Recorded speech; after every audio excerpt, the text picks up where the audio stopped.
আম্মা ফোন দিছে হিগারে লই আই বেল্লাই বাইরে আজ যে সরাসরি না করে দিছে হিগারে আর খাবার দহাইতো না। খবরদার, এটা মুখে দিয়ে একবার বাইর করছো আর ভুলেও মুখে আনবে না। তোর কি আলাদা কোনো ইনকাম আছে নিজে তুই মারে একলা খাবাইতে যাইবে? গ্যারামে আছে বুড়া মা গ্যারামে হরি থাকক, তুই কটিয়া ইনকাম করো যে ইয়ে আনি খাবাইবে?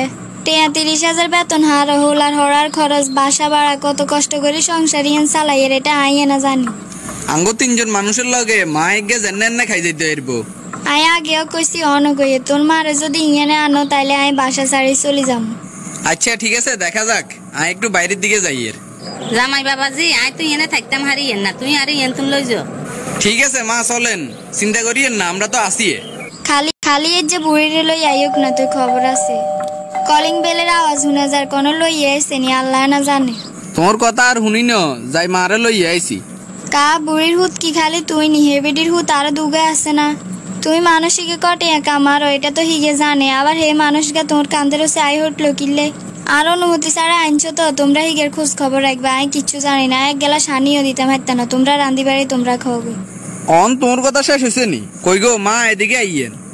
ওরে ইগে আর মা না তো তুই আর লগে নাটক বাজি শুরু করলে কা? এটা কইলে তুই তো আর মা তো মা আর মা হোক আর তোর মা হোক, মার কি কোনো বাঘ আসেনি? আজ যে সকালে তোর মা আরে ফোন করি কয় তোর বাইরে বলে হিগের আর খাবার দায়িত্ব ন, ডাইরেক্ট মানা করে দিছে। এইটা শুনি আই আর মার কথা কই তোর মন পরীক্ষা করছি। আই কি তোর কথা লাই বই রয়েছি নি, হিগেরে যাই লই আইছি। 10 কামের এক কাম করছো, বাপ মায়ের কষ্ট কি আর সন্তানেরা সহ্য করতে হারেনি? এরে জি আর কিছু দিচ্ছে বাইটু নাইতে খাইয়ে এসি। আইও আনে আর বাসা তাই উপাইয়ে থাকবেন, এটা হয়নি এটা হইতাম দিমুনি। আনে খান আর কি লাগবো কন? আনে গো জামাইরে একটু পরে বাজারে হাঁটাইয়ের বাজার করবেন লাই। এরে জিনিসপত্র যে দাম তোর জামাইরে বাড়তি কিছু আনতে মানা করিস। শাশুড়ি আইছে জামাই হিসেবে যা যা আনার দরকার তা তা আনবো। এ হুনো মাইক গে আইছে জামাই হিসেবে তোর একটা দায়িত্ব আছে, বাজার সদাই করো। কিয়ে কিয়ে লইতাম কয়েক কেনার নাম ক। বাজার তুন বড় বড় ডিম এলা ইলিশ মাছ আনবে, গরুর গোস্ত আনবে, দেশি মরগ আনবে, ডিম আনবে আর সাইসিন দিয়ে স্পেশাল সবজি কিনবে। আচ্ছা তুই তো কইস আই 30,000 টাকা বেতন দি আমরা চলতে কষ্ট, আর মা আইলে কেন চাই লাগবো? অনগা তোমার সুরফল ঠিক আছে কা? নিজের মা আইবার পরে যখন পরে দেখছো তোর নিজের মা তখন আরে বুঝ ধর মা তো মা এই মা দোনো গাই তো সমান। অন্তরটা আরে আরেকটু পরিষ্কার করো। আই যে কে তোর মা আরে নিজের মার মতো মনে করি, আর মা আরে কিন্তু তুমি এটা মনে করো না। সুযোগ হাই কই এলারো এবার এগিন খেমা দি তাড়াতাড়ি বাজারে যাও। ঠিক আছে যাইয়ের দিকে আবার বল লিস্ট অনুযায়ী যদি বাজার ন করি হিগের মুখের দিকে ওরা এনন যাইতো না, হিগের রাগ ভাঙাইতে লাগবে 1 সপ্তাহ। তুমি জানে কইছো এনে বাজার করি লই আইছি, এবার এখন সুন্দর করে রান্না করো। এর তো আর দায়িত্ববান স্বামী, মা যতদিন আঙ্গ বাসাত আছে ততদিন সুন্দর করে বাজার করবে, একটা দিনও যেন নিরামিষ না হয়। আরে 30,000 টাকা বেতনে বাসা ভাড়া হোলার হরালে আর খরচ দি সম্ভব নি হইতো দিন এরকম স্পেশাল বাজার করা। যেমনে আরো ম্যানেজ করবে বাকিটা পরে দেখা যাইব। আচ্ছা ঠিক আছে যাই হরি লগে দুইয়ের কথা কই আই। তো ঠিক আছে রান্না বান্না করো। জামাই তুঙ্গ কি অবস্থা ছাই ক? অবস্থা আর কি আন্নার মাইয়া কিরকম এটা তো আন্নে বালা করিয়ে জানেন। আন্নে আইবার বিষয়টা আই একটু নাটক করছি হিগের লগে, কইছি আর মা আইবো এই কথা শুনি হিগে আর লগে যা তা কইছে, এক পর্যায়ে তো আর লগে কথা কনিয়ে বন্ধ করে দিছে।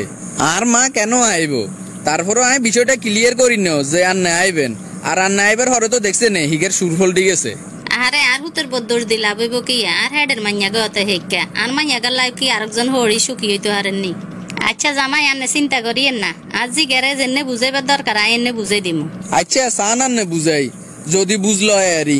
আচ্ছা মা একটা কথা কোন চাই, আন্নের বাড়িতে আন্নের কোনো দাম নাই, কিন্তু আরেক বাড়ির মাইয়া আন্নের হচ্ছে হুকুমদারি চালার, এটা এত বড় সাহসী গুণে হাই কর নাই। ভাইয়েরা কি কিছু কয় না? কিয়ে কইতাম দুঃখের কথা। আচ্ছা হেটা অন থাকক, তোরে আই একখান প্রশ্ন করি হেটার উত্তর দে। হাসা করে তুই আরে একখান কথা ক, তোর জামাইকারে কি তুই হাতের মুডে রাখতে হাইছতি? তুই যেনে কস এনে হাতে তোর কথা শুনেনি। ওরে মা আন্নে হিগিন লই চিন্তা করন লাগতো না, জামাইরে আই একার প্রথম তুনে হাতের মুডে লই আইছি। আই যেনে কমু এনে চলতো আর কথার হচ্ছে তো কোনো কথা কইবে সুযোগে আয় দিনে ইনকাম যা করে তাই কইছি আর কাছে দিবেলা, আর হোর হইলে তো এক গেটিও দিনে আর হোর হলাম মাইয়া আরো আছে আঙ্গ ইগে দেখাশোনা না করলেও হেতাগো দিন যাইব। আর একটা কথা শুনবেন নি, আন্নে গো জামাইয়ে তো প্রথমে কইছিল আর হোর হই আইব, এটা শুনি তো আয় কাটা মানা করে দিছে, হরে দিছে আই যেন আর নিয়ে আইসেন। মোট কথা আইজ এনে কমে এনে চলতে হইব। আচ্ছা এবার আনের কথা কন, ভাবিরে আনের সেবা যত্ন কিনলে করে না। তোর বাইরবর দোষ দিলা বইব কি আর হেডের জিগেও তো ঠিক নেই। কি গো আই কিচ্ছি এ তো আর কত সেবা যত্ন কর তোর হরিকে তোকে বাসা তাইব কইছে তুই তো জামারে কাড়া মানা করে দিছ, তুই আর হাতের কত অপমান করছ। কা তোর হর হয়ের কি মনে সাত জাগে না হুতোর বোর সেবা যত্ন নেব। আসলে যতদিন তোরা বউরা এমন মানসিকতা ঠিক করতি না, তো এতদিন তো আমরা হর হইরে কোনো শান্তি হইতেন না। নিজেরা প্রশ্ন কর, আগামী 20-25 বছর হরে তো তোরও একে হরি হইবি। সেই টাইমের উত্তর বর্গ লগে তোগো মন মানসিকতা মিলতো না, তো হিগুনো আবার তোগরে হর করে দিব। দিন দিন মানুষের মন মানসিকতা আধুনিকর, উত্তর বড় অবহেলা যে কতটা কষ্টদায়ক এটা যেতে হরি হইবি হেতে বুঝবি। আসলে তো আই আর হর হইর লগে অন্যায় করি এলাইয়ের। আজ যাই আজ আমারে কমা আর হর হইরে কদিন এলে বাসাতুন ঘুরে নিত। বুড়া মানুষ বাইসবো আর ককাল যা কদিন আছে সেবা যত্ন করি। তোরে লাগে যেন চিন্তিত লাগের, কিছু কইবানি? তোরে কথা একার কইতাম আর হর হই গুনার বাইসবো ককাল যা কদিন আছে হেতা করে সেবা যত্ন করি।